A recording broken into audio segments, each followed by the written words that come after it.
papalitan ni Brad yung Hindi na. ayan, Chin.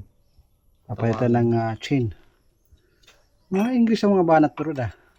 Ayaw mo ng mga simple lang. Gusto mo ng mga malalalim. Ayan. Ito yung bago na aming binili. Hoy, wag mo akong dilaan, hindi ako lollipop.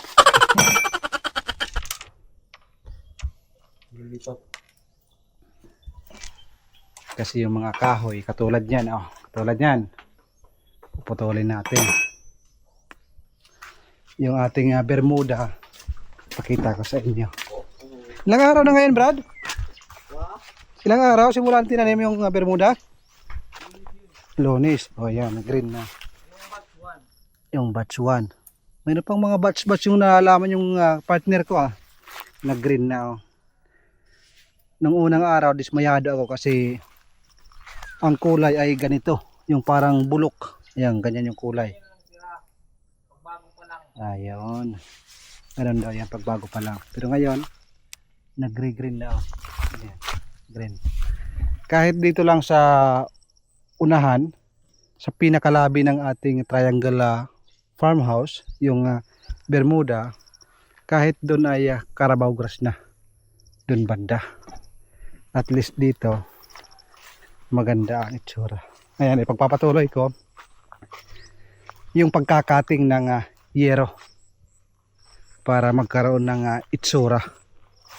Meron naman siyang itsura pero hindi kaaya-aya.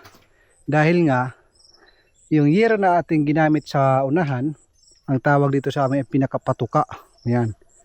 Para hindi tumaburos. Ano bang tawag sa inyo yan? Gugupitin ko, ayosin ko. At dito na rin.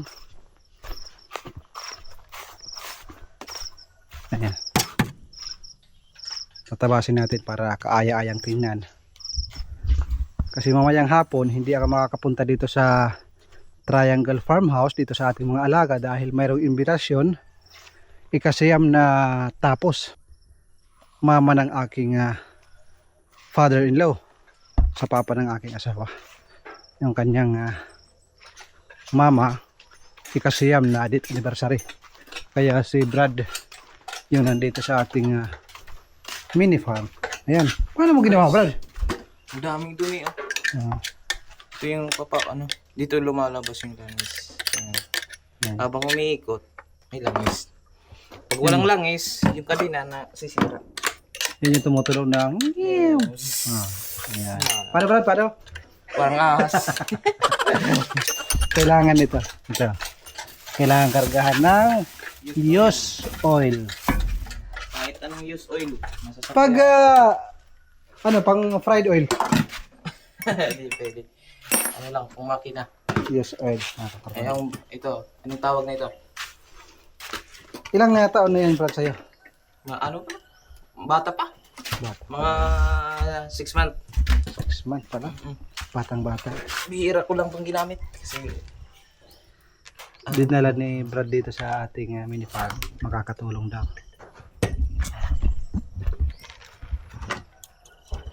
tingnan natin. Baka mali. Ay, mali nga.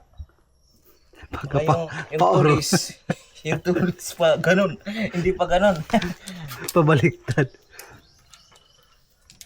Yari tayo nito. Kagandaan sa ating partner, mayroon din diskarte. Ano ito, Brad? Dumi.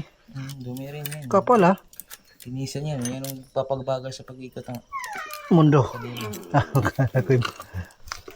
Nagtanim ako ng kamuting kahoy doon sa gilid ng ating mga alaga, pero hindi ko na ipinakita. Mamaya, Brad, pagkatapos niyan, pakawalan natin yung ating mga alagang native na manok para makakain sila ng mga organic na pagkain, insekto dito sa paligid ng ating triangle house.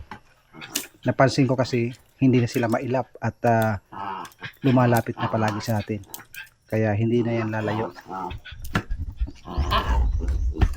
Yung ating dalawang aso, Kasi kailan kaya natin yung tatanggalan ng itlog?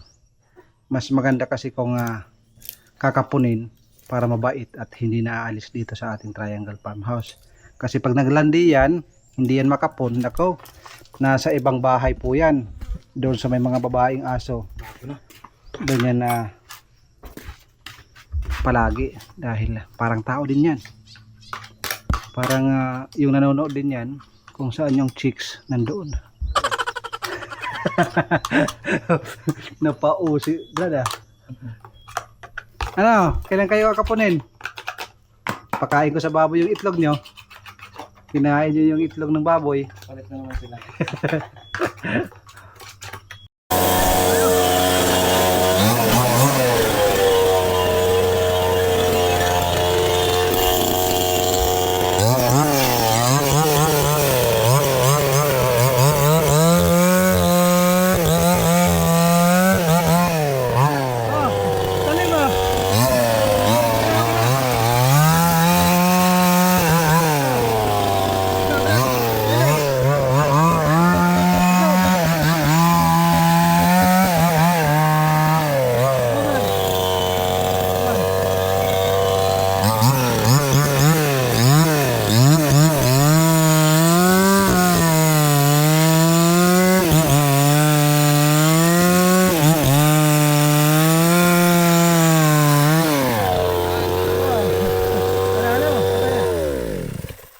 Talim. Talim Brad Bayabas to. Oh, tigas yan. Tumataging-tig ang kahoy nito. Ayos Brad. Hindi na maka. Manid Jumulina. Kaso ang problema ngayon, wala kaming Walang tuti. gasolina. Tuti at saka gasolina. Meron dun. Gasolina meron? Yan. Itong grass cutter. Unleaded din yun, no? Yes. Tuti lang. Bukas, Brad. Dahil mamaya, punta ko muna ng tapos. Ganun talaga ang buhay. Talim. Talim, no? Grabe. Ilang binili mo? Dalawa? Oo. Grabe. Ito guys, matigas to. Grabe, tigas niyan. Bayabas yan, eh. Pula na yung kahoy niya. Buhay pa. Bulit nga ako eh. Ano lang. Sandali lang tinabas. Malambot. Samantalang dati. Alos. Ano, ini-still? Diri. Oh, still ini. Still lang yung pala. Hindi nakalawang. May hantik, ha? Sakit pa naman ito. Kaya nakatunog-tunog ito pa. Kaya nga lang. Okay.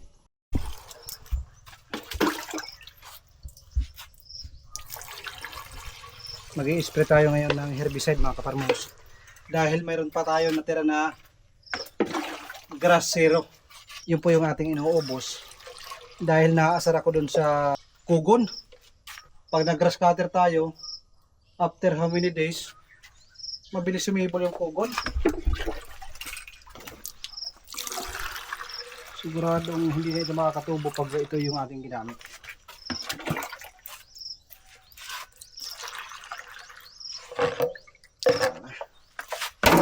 Ayan, Brad. Ang kawain mga kaparmers. Patayin natin. Pero hindi ito ang aking problema. Nandun sa aking likuran yung problema mga kaparmers. Pero gusto ko mawala yung kawayan dito.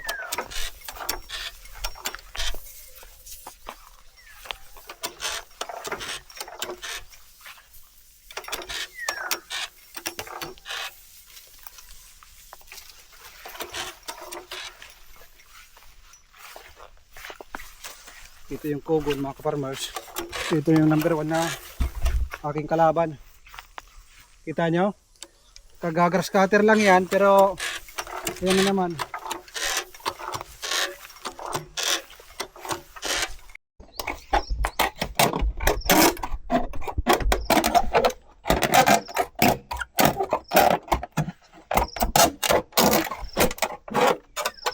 Dito na mga kaparmers.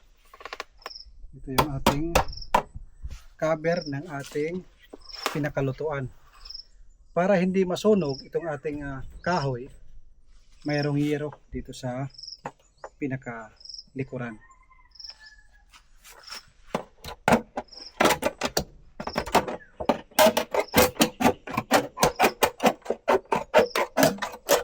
matalas nito. Nabili ko siya ng 125.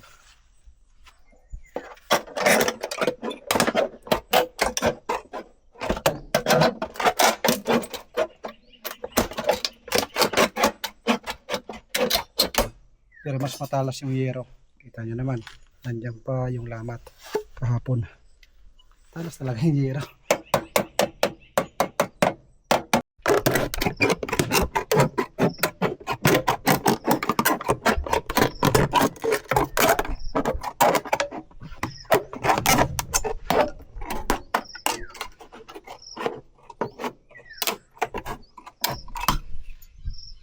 Ayun. Okay na. Hindi na nakakahiya. So, barbecue na lang. At saka, anong gagamitin natin, Brad? Bato? Steel bar? Depende kung ano ang meron na makamura tayo.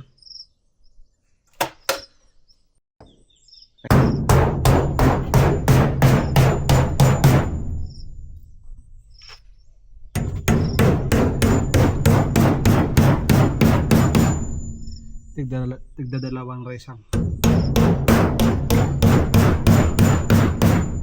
Raisang ibig sabihin pako.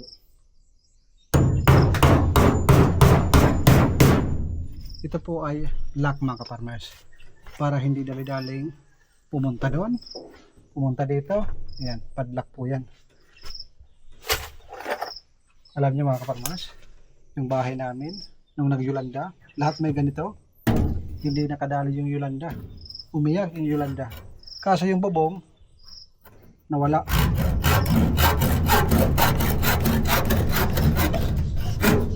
Okay lang mawala yung bubong, wag lang mawala yung papakuan yung bubong. Dahil yun ang malaking gastos at namatay yung isang nyog. Kaya yung nandun sa kusina, sa harapan, pangalawang lipat na yon, kailangan ilipat dito. Kasi masasagi yung palagi, lalo na sa pagluluto, mainit. Mamamatay lang yon. Para magkaroon ng space din sa harapan. At maaliwalas dun sa harapan. So ayun, namatay. Katigan variety ho ito mga farmers na namatay.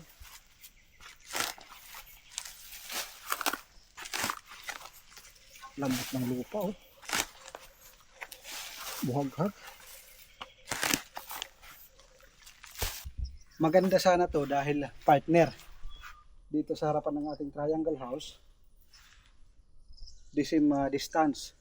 Kaso ang naging problema, nandito yung ating kusina, nandito yung ating lutuan, lalaki ho yan, sasagiin yung ating bubungan, yung ating pinakalutuan. Kaya wala tayong magagawa kundi ilipat na naman. Kasi ito dati nandun yan sa may triangle house, yung banda.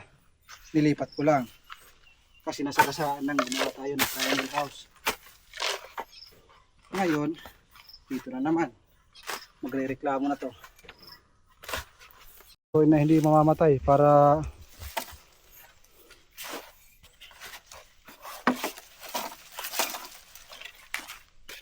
replanting tayo sa ating coconut dwarf.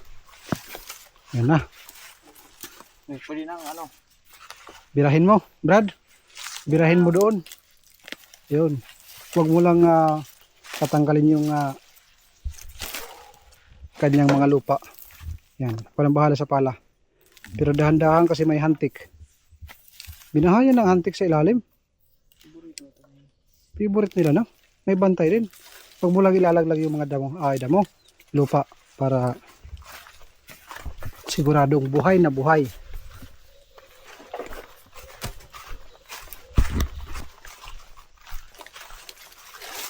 Yan, saktong-sakto. Okay? Parang bahala.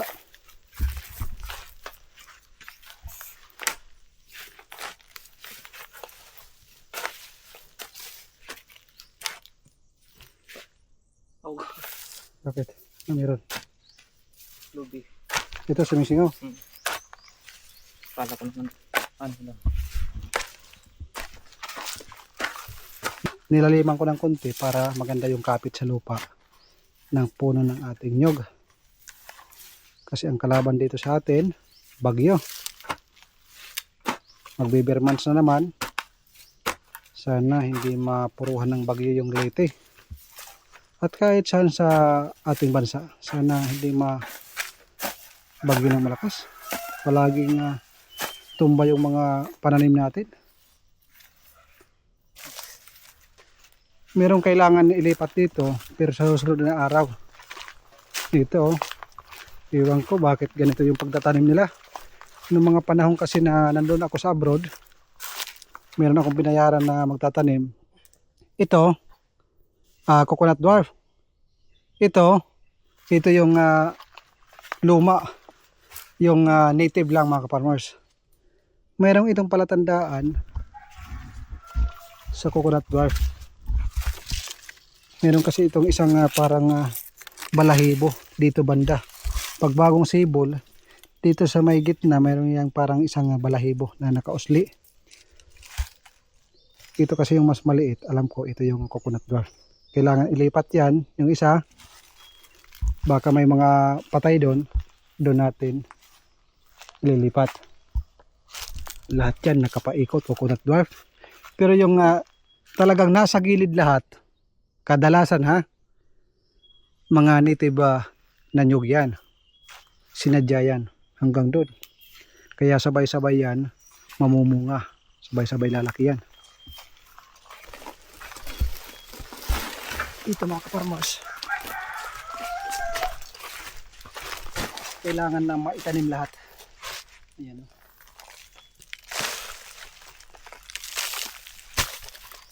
Kailangan na itanim para mabuhay.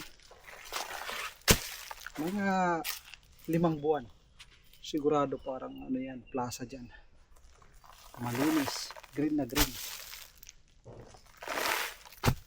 Dami brad Ito kasama to? Ay. Bakit may paragis? Ano yan? Tamaan ng lupa. Pero dito mayroong may bermuda. May nakahalo na ibang damo. Yung pinakamalaki. Yan. Yung pinakauna kong yan, pangalawa yan. Yan yung ating tatanong.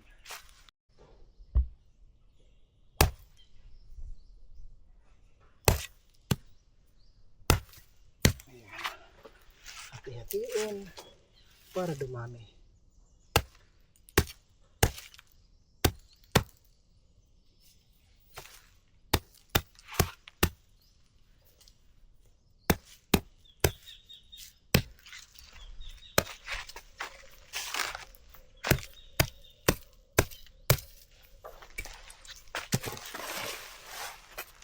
Nasaan na yung gagawin natin barbecue, Brad? Ayun.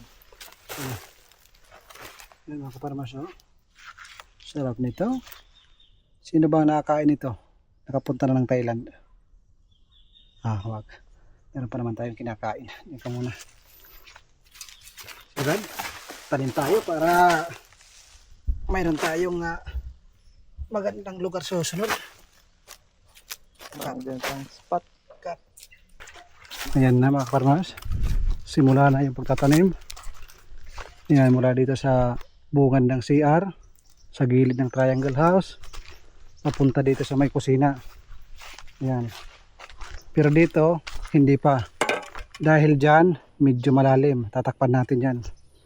Pagkatapos takpan, yun na po yung panahon na magtatanim tayo. Pero doon sa gilid tapos na. Dito tataniman. Ayan, nabungkal na. Dito banda sa may gilid hanggang dito para magandang tignan. Para ayan, nakapaikot yan. Nakapaikot Bermuda grass. Yung mga saging na yan na dalawa, yung malapit, inaantay lang natin ma-harvest yan. Pag na-harvest, tanggal yan lahat. So nakapaikot parang plaza. Ayan mga kaparmers, natapos namin sa pagtatanim ng Bermuda hanggang dito sa likod, dyan sa harap. Pero dito wala muna dahil magpipiling pa kami ng lupa. Hanggang dyan sa harap ng kusina wala pa yan. Pero kung nakikita niyo yung may lupa na yon na medyo circle hanggang doon sa pintuan, doon sa pinaka-entrance ay tapos na ho yan. Dito sa gilid din tapos na.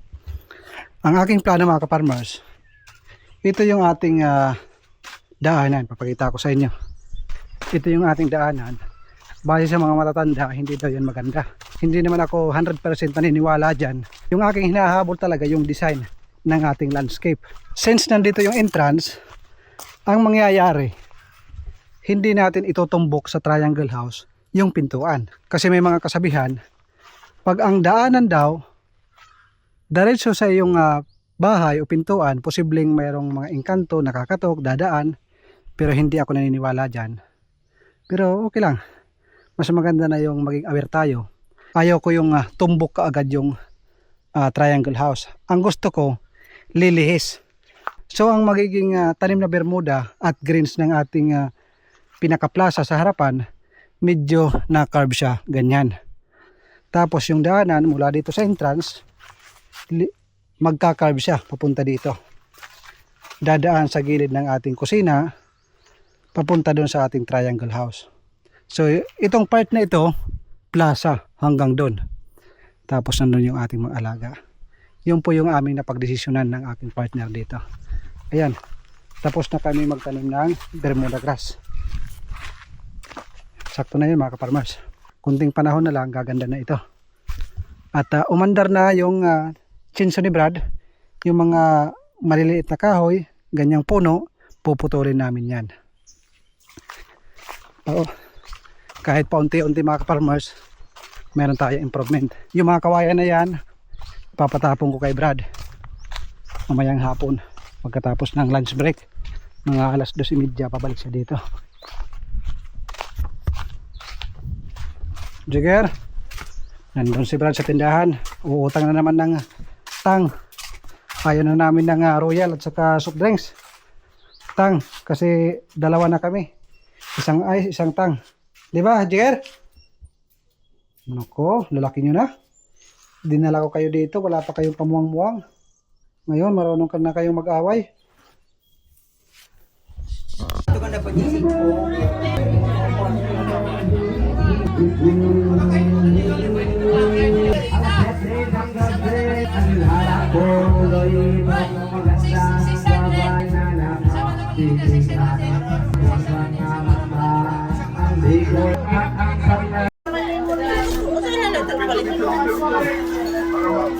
Ayan po, busy-busy oh.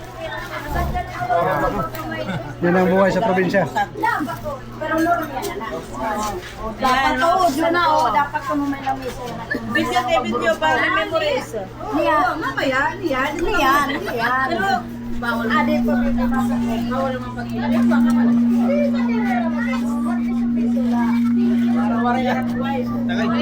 Wakad ako.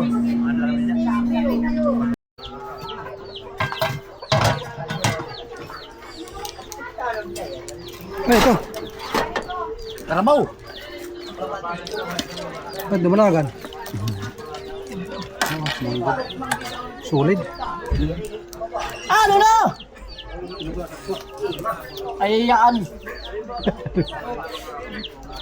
Pangpulutan mga kaparmers. Ano? Simod ko, no? Ayaw ko di pala. Ay, mating apa. Oo. Oh. Ayaw ito.